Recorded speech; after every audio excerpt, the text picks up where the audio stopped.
We're here today with an artist I absolutely adore, Roberta Dyer, and thank you for joining us, Roberta.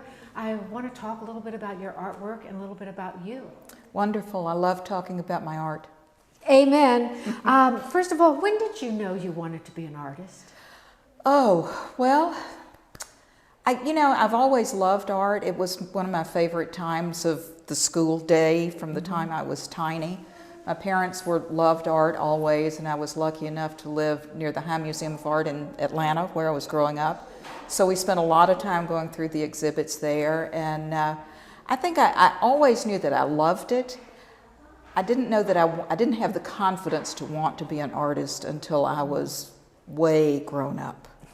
I did our Christmas cards every year. My husband, and he was in sales, so I did the Christmas cards every year, and I always dabbled and did some paintings and drawings, and I've done life drawing forever.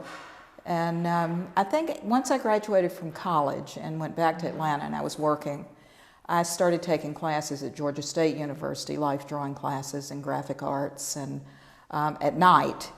And that was the first time I really began to take myself seriously. Wow. And you have a degree in art history, don't you? Art history, right. Congratulations. Thank you. Woohoo. Thank you. Now, we've got two series up here. We've got a series of animal portraits and a series of females. And my question for you is, which was the first series you did? The women, I think, probably. Because I think my confidence was more with the human figure than with animals. I've always done a little of both, but I became captivated first by the female figure. And you've done a lot of women. I have. You have indeed, you have. I have. So what's your inspiration? Your women they're not truly realistic in that sense. Correct. So what's your inspiration to change them up like this? I think it's the same thing is true of my animals and my people. I like the expressiveness of the faces of living things. And usually I'm more drawn to the balance between uncertainty about what's going to happen and conviction that it's going to be okay or you're going to be strong enough to make it through. And I think that comes out in both my animals and my people. Did that answer your question? Yeah, kind of. So the women came first. Yes. And you like the faces. Yes. And then the animals came. And you do different animals. I know we've been fortunate enough to sell a good bit of your work, a big, gorgeous moose. And thank you for that. Astonishing rhino that was like 6 feet long, just a spectacular piece of art. Thank you.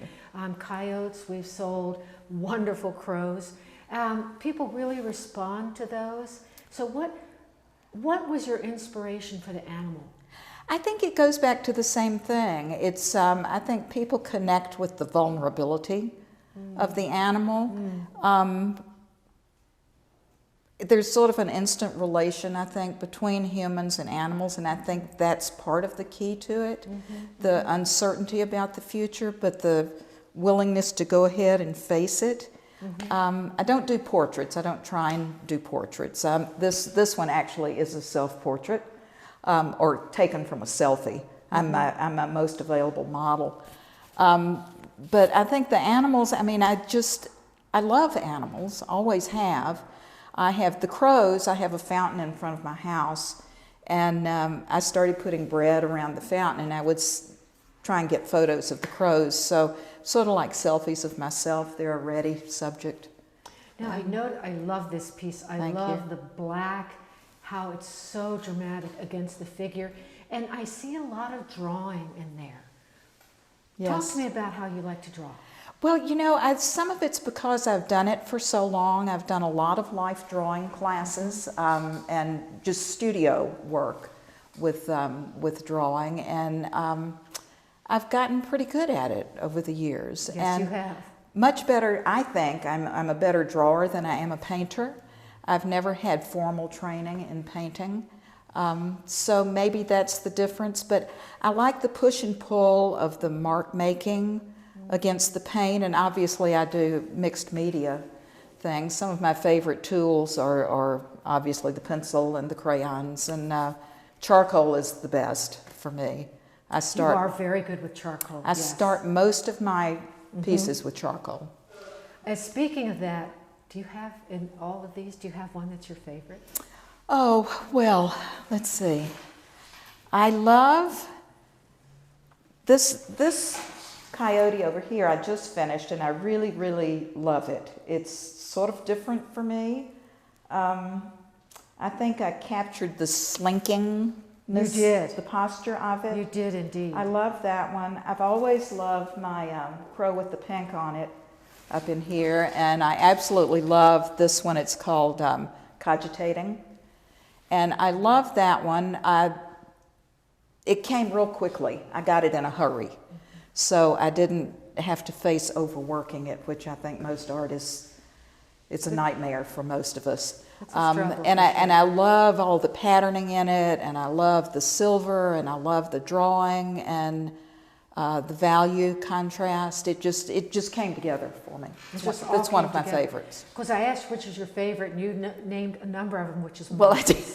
I love all my paintings. Well, sometimes it's hard for an artist to pick. You know, if you ask me what's my favorite, I go, golly, well, I like this one, I like this one, I like this one. Right. And they're all marvelous pieces. Thank you. But I have to say, I love them all, but I love this guy. I love this guy too. I was teaching, and he was across the room from me for about a month, and he was always staring at me, and it always felt like he was giving me some sass. Yes. And I wanted to say, oh, shut up. But he's got a really intriguing name. What's the title of this? The Sunday Funnies. It's called, because I don't know if you can see it in the video, but he has a piece of the Sunday Funnies in his beak, and he's standing on another piece. So he's either reading it or eating it. We don't know. It's a marvelous piece. Thank you. And you can see the wonderful drawing that Roberta's doing in here. Just line work is spectacular, Roberta. Oh, thank you. What you did on the beak and on the feet, just spectacular. You know, everybody gets advice when they first become an artist, and throughout our whole careers. What is the advice that really sat home with you? Oh, well, you know, I struggled along for a while not knowing where I was going to go, you know, which direction I was going to take. I started out painting oils, and I loved it, but I didn't like cleaning up after myself with that. And then I took a watercolor class from Joan McCassin, who's a brilliant teacher and a wonderful watercolorist. And she's the first person who really made it fun for me. She taught me how to be an expressive painter, and that really made a difference for me. It wasn't that she gave me any advice, she just demonstrated that it doesn't have to be a chore, that it can be fun. And now that I'm teaching, that's the same thing that I try and let people know, that it's okay. You can have fun, and you can be a really good artist and still have fun doing it. Yes, you can. So that's my advice to other people, but I'm not sure a particular piece of advice that anybody gave me. There's a person that influenced you. Well, my husband did, certainly, because he gave me the confidence to actually do it. Wow. And because I'm kind of shy, I don't have a lot of self-confidence, much more now than I used to. And he really encouraged me to do it. And of course, you and Art on 30th has just been a haven for me, because you're a great mentor. You have an excellent eye. This is not about you, but I'll take it. I'll take it. Great thank you to our friend here, Roberta Dyer. But yes, you've been a huge positive influence on me. I appreciate that. What a sweet thing to say. You know, I was going to look up how many awards you've won, and then I thought, there's just a whole bunch of them. There's a whole bunch. There's a whole bunch. International awards? International shows, yes. I've gotten awards in international shows. And national shows? Yes, national shows. So, I have some pieces in corporate collections. Wow. Yeah. Impressive. Thank Very you. impressive. Well, I decided when my kids got out of high school, I did all the mom things. I stated I was lucky enough to be a stay-at-home mom, and I did all the volunteer stuff and the mom stuff. And when they finished high school, I looked around and I thought, well, now what the heck am I going to do? And decided to go back and really take my art seriously, give it a good shot, and to work really hard. And I did, and it paid off. It sure did. Yeah, It sure thank you. A lot of times people call themselves an award winner and they've won one award. Not so with you, Roberta. You are truly. Well, I've an worked award hard and I've entered a lot of shows, and it's sort of been, that's the way I gauge how I'm doing. I mean, having juried shows, we all know that every juror looks for different things, but you get a read of how you do vis-a-vis your peers, and I think it helps you find a direction in your art or something you need to work harder on. Excellent. We've got one question left. Yes. And, you know, I was just wondering, you know, when people buy our art, they say things to us. What's one of the things that was said to you that was really memorable and you've never forgotten it? Kate wouldn't tell me these questions beforehand, so I think it's more of a general comment than a specific comment. Is people say, this just speaks to me. Yeah. This talks to me, and I think, and it doesn't have to be a specific kind of art. It can be abstract art. It can be representational art.